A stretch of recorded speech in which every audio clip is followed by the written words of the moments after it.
Hi everybody and welcome back to the KK Zone. As always, I am Kara Kaufman. It is Sunday evening and we have got an Orioles series to talk about. So, much like that last series against the Rays, good news first, the Yankees won the series. Yes, this is the goal. We are doing it. That is great. Also, much like the Rays series, they frustratingly won the first two games and then lost the last one. Also like the Astros series even before that. So this is a pattern we don't love. Complete the sweep. You want to complete the sweep, especially against a team like the Orioles, which, I'm sorry Orioles fans, they're just not great this year. And the Yankees really should have won all three of those games. But you know what? Let's talk about it. Let's get right to it. It's Sunday night. I think we're all a little tired. So I'm just going to try and recap all three of these games in 3 minutes.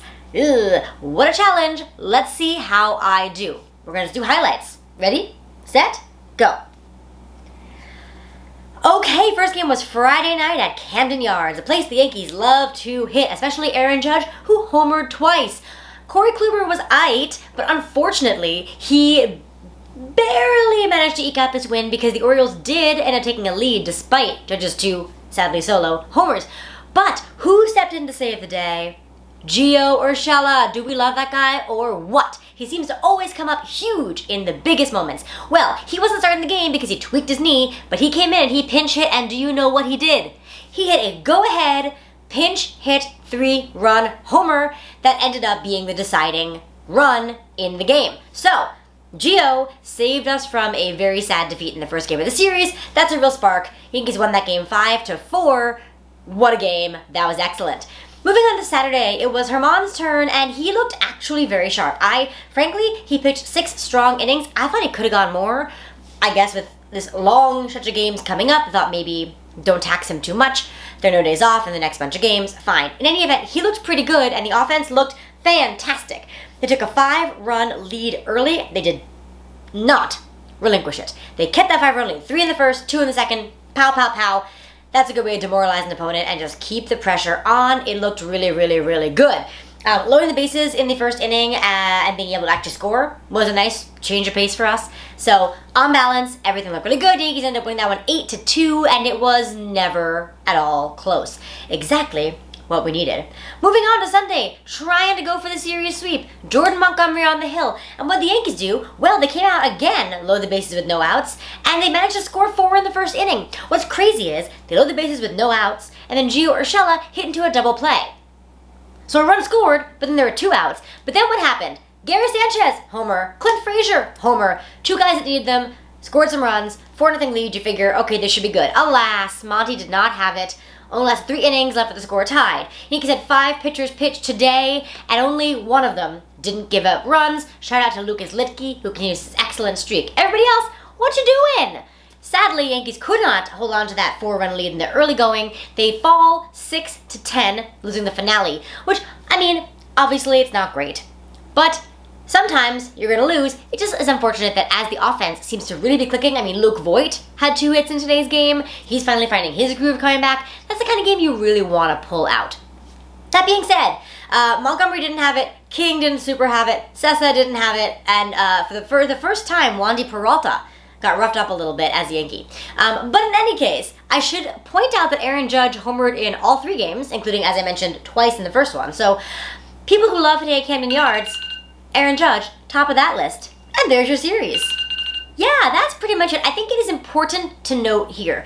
Obviously, are we disappointed they didn't get the sweep? Yes. Does losing the last game of the series leave kind of a sour taste in one's mouth? It unfortunately does. However, it's also useful to note here, the Yankees are kind of beat up this week. You get Aaron Judge back, which is awesome, but Giancarlo Stanton didn't play in the Baltimore series at all because he's battling some left quad tightness, and he's been your hottest hitter, so you're without him. And then Aaron Hicks, he's got that wrist injury, so you're without him for the series as well. And Gleyber Torres, still waiting for those 2 negative COVID tests to come back so that he can rejoin the team. You're without him as well. And as mentioned, Gio Urshela didn't even play in the beginning of that first game. So some big bats out of the lineup, and still they're managing to win 2 out of 3 against a middle weak team. But still, I think this is good. Also, not to be undersold here, the Yankees are also still dealing with this COVID pandemic. We're all dealing with the pandemic, but they're dealing with a COVID outbreak. They had another staffer test positive on Saturday, so that's 9 total people affected on the team, and while only 1 player, poor Gleyber Torres, is involved directly, that's gotta be distracting and just feel pretty, let's face it, shitty overall. So they're able to keep their focus, and overall in this week, 4 wins, 2 losses. You take that, you win 2 consecutive series. If you keep doing that every series, you're gonna come out where you wanna be. So, look on the bright side. Yankees won 2 straight series this week against division rivals and made some progress in pushing their way back towards first place where they want to be.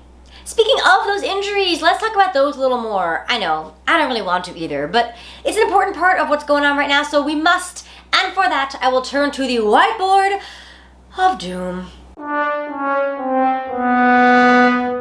Alright everybody, it is my sad duty to inform you that this 10 was nice, but it is leaving us most depressingly, and we are back to 0. Womp womp. Why is that? Well, let's look down a little bit here. 10-day IL, new addition, Aaron Hicks. He'd been dealing with that wrist pain, and turns out it's a torn tendon sheath. So what does that mean? Well, either it means that the rehab and cortisone work and he comes back soon, or it means that he's out for the season. So let's hope for the former, shall we? And I'm adding a new category here. It's called the day-to-day category, and this one's kind of tough to keep up with because, goodness, everyone's struggling with something every day. But right now, Giancarlo Stanton has missed 2 straight games with left quad tightness. So hopefully that'll get a erased stat. Hicks on a 10-day IL, so it'll be at least another 10 days before he comes off that. These are the guys that we're hoping return to us soon, please, and womp. So the Aaron Hicks injury is the big one. That one, like I said last time, no further clarity on whether it might be a couple weeks short-term situation or a he's out for the season situation. In either case, with Giancarlo Stanton also fighting that quad injury, seems like he's not a real option to play the outfield. Aaron Judge DH'd for 2 straight days in this series, so clearly he's also kind of dealing with something or other. Didn't affect his bat, but, you know, for whatever reason, they're being cautious with him. So definitely running a little low on outfielders, which is bonkers. Since the Mike Tauchman trade, there was not really anyone in the minors ready to call up. Greg Allen, who might have been an option, got hurt. So Ryan Lamar came up today. It's really not what you want. Ryan Lamar, starting center fielder for the New York Yankees today. Ugh. So we'll see what happens there. I think what happens with Hicks will determine what happens then with the Yankees in terms of personnel. So fingers crossed for Hicksy. Meanwhile, the Stanton thing we haven't gotten much more clarity on. Hopefully, this is just him knowing his body really well and taking a moment right now in a series where, let's face it, the Yankees hit plenty without him, to just heal it up so he can play for the rest of the season. He's been so hot, you don't want to derail that with an actual injury, so take the couple days you need it and feel better. Meanwhile, Gio Urshela, after that pinch hit appearance, played in the entirety of the next 2 games, so it looks like his knee is okay, so whew on that one. And yeah, I mean, let's just hope everyone who is healthy can stay healthy, and some of these guys can start coming back and playing again. I particularly am feeling bad for Gleyber Torres. Do you remember what he did at Camden Yards in 2019? He basically destroyed the place. Gary Thorne, the Orioles announcer for one of their commentator, was losing his mind because Gleyber Torres went on an absolute rampage that year. It was hilarious. Unless you're an Orioles fan, in which case it probably was tough to watch. So I feel bad Gleyber Torres missed a whole series at Camden Yards when he's feeling okay. I mean, obviously, I understand why. He's got a positive COVID test. He's got to stay isolated, so he test negative twice. This is good. I'm glad they are doing it. I just feel bad for the kid. I want him to hit some homers at Camden. Next time, Gleyber, we will eagerly anticipate your next trip there so you can mash some baseballs out of the stadium. I also do want to say, as a quick side note, that did feel like a lot of injuries I just discussed with the Yankees, but this is not unique to New York. Teams all over the league are dealing with a lot of injuries this year, and I'm sure a lot of that has to do with the weirdness of how the last couple years have gone. Baseball players are creatures of habit like almost no one else in sports, so they, having had a disrupted season last year, a short off season, then a separate off season, it just was a hot mess, and I think that frankly is contributing to what we're seeing right now, which is guys who didn't play a regular year last year having stressors on their body they're not used to and causing some injuries. So while it is depressing to watch guys go on the IL, it's important to note that it is a league-wide phenomenon, and unlike 2019 when the Yankees seemed to get hit with every injury in sight and no one else did, this year we're actually faring pretty well compared to the league at large. So hopefully, I just want them all to be healthy and play on all the teams, so everybody get better soon. It's Sunday, so it's also time for our weekly Zoni Awards. Yes, we have hardware to give out as always, and Also, as always, we're gonna start out with Best in Show.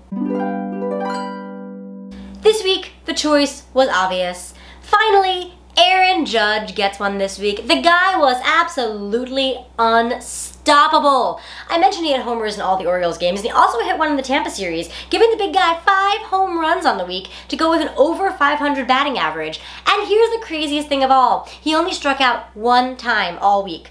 That's boggling. So many homers, so few strikeouts. That's obviously not going to be sustainable. I mean, the home run pace, I'd love it, but he's going to keep hitting them for sure. Not probably 5 per week. That would be... I would love to see that. But that few strikeouts, also unsustainable, but just shows what he can do when he is really seeing the ball, the kind of ability that he has. He fouls off the bad pitches, and he drives the ones that he can well over the wall. So, Aaron Judge, for his great feats of prowess with the bat, he is our Best in Show of this week. It wouldn't be a week of baseball without something that made me feel delighted. So here's our delightful moment of this week. It is going to Luke Voit. 2 things. First of all, he's back. Just seeing him back on the field made me go, you love it. The energy's great. He's played really well at first base. I have to say, we don't think of him as a particularly agile, amazing first baseman, but he made some fantastic plays this week, saving his teammates some errors, being on the receiving end of a couple of real tight double plays that required a serious stretch and scoop. He's looked awesome. That's 1. Number 2, he seems to have brought back a new celebration with him. Every year the Yankees do something different to celebrate a base hit. You know, it varies based on the year, and they never quite want to explain why. I'm not sure what Voit brought back, but it does appear that he is like holding and chugging something. Maybe multiple beers at the same time. Whatever it is, he's getting great enjoyment out of it. Watching him celebrate, watching him have hits to celebrate. This is great. So, Luke Voit just made me smile with everything he did this week, and that's my delightful moment of this week. We have an award this week for, interesting one here, the most disliked 3-hit game. Now this dubious Zoney honor goes to Tyler Wade. I am unabashedly somebody who believes Tyler Wade can be a super valuable Major League player. Come on, that speed tool, it's elite. Now, did he get caught stealing twice this week without any successful stolen bases? He did. Is that great? It's not great. It's not what we want. That being said, with the speed, the glove, everything, he should be able to be extremely useful. And also his positional versatility. He can play anywhere. Come on! That being said, he doesn't really hit. And I've always thought he can hit. He has hit in AAA. He has the ability. Well, people love to hate on him, and I understand why. When you see him playing shortstop instead of Gleyber Torres, it's a little depressing. Now, it was because Gleyber was obviously on the COVID list, but even so, I get it. Tyler Wade, not like a sexy choice for a player you're so excited to watch play. But he had 3 hits in the game on Saturday night, and it seemed like people were mad. Why are you mad? He had a good game, and some of those hits were, infield hits that he can outrun because, he has elite speed. To me, it's always confusing when a player that everyone loves to hate succeeds and everyone's mad about it. We should be thrilled. Any person that is contributing to this team winning and getting hits and getting on base and having the possibility of taking extra bases, we should be applauding him. So Tyler Wade, I applaud you. I applaud you very much, and I am therefore awarding you this award for most disliked 3-hit game. But you know what? I liked it. I liked it a lot. Congratulations, buddy. Last this week, I'm giving an award called An Ounce of Prevention. This one's going to the COVID-19 vaccine. Okay, before you get all mad and say, there's a COVID outbreak despite the vaccine on the Yankees, what's going on with this award? I have to tell you, yes, there are 9 positive COVID tests on the Yankees, and that empirically is not great. However, think of all the other Yankees who didn't get COVID, and if they didn't have the vaccine, most likely they would have gotten it. And even more importantly, think of the fact that of these 9 people, so far we know exactly one of them had symptoms, and those symptoms were A, extremely mild, and B, extremely short-lived. So, this is proof positive, this vaccine works, and it is an incredible thing for which we should all be incredibly grateful. I am grateful, you should be grateful too, because you're watching your Yankees play. They're playing despite having this mini outbreak because they're vaccinated, and we know that it is unlikely that any of them will get severely ill from it. So, thank you, COVID vaccine, and thank you, Yankees, for seeing the wisdom in receiving said vaccine. Go Science! Well, that is about all I have to say today, except because there were 3 games since my last video, I've got 3 haikus for you. It's your lucky day. and here they are in order as the games transpired. First, from Friday. Snatching victory right from the jaws of defeat. Gio Urshela. Yeah, I've already covered this. Gio Urshela was a huge hero in Friday night's game, made me grin ear to ear, made him grin ear to ear, and made the Yankees winners of the very important series opening game. Excellent. Now, from Saturday night. New and exciting, scoring an octet of runs in a low-stress game. Yeah, Yankees haven't been winning a lot of really easy ones. They have been winning a lot, which we love, but it's been a lot of close games, a lot of like edge of your seat, will the bullpen hold on to it games, and mostly they have, which has been excellent. But it was fun to watch one that just wasn't very close. But the Yankees out ahead the entire time. I loved it, and I would love it more if they could play more of those, please. Blowout wins. You love to see it.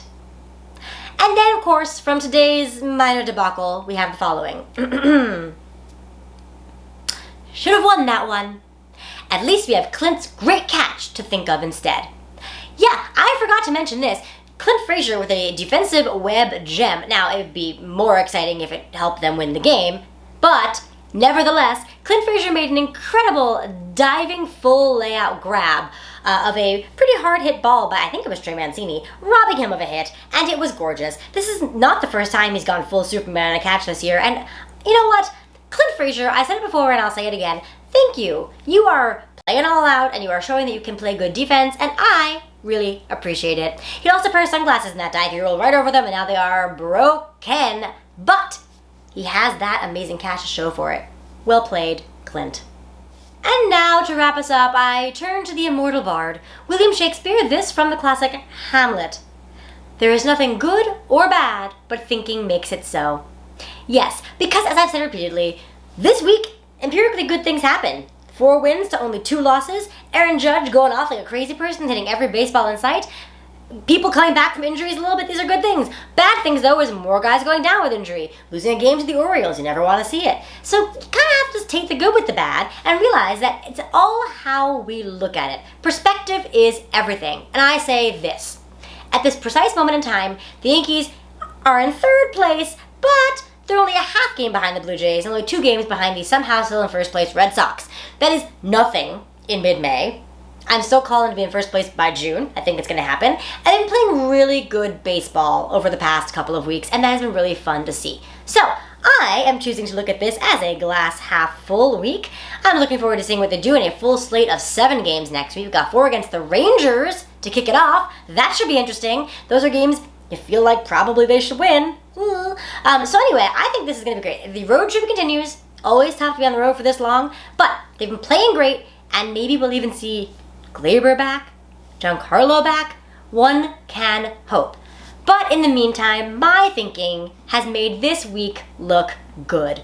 So thanks to all of the Yankees who contributed to this fun week of baseball. Looking forward to another one coming up, and we'll talk about it as it does. But as always, in the meantime, go Yanks.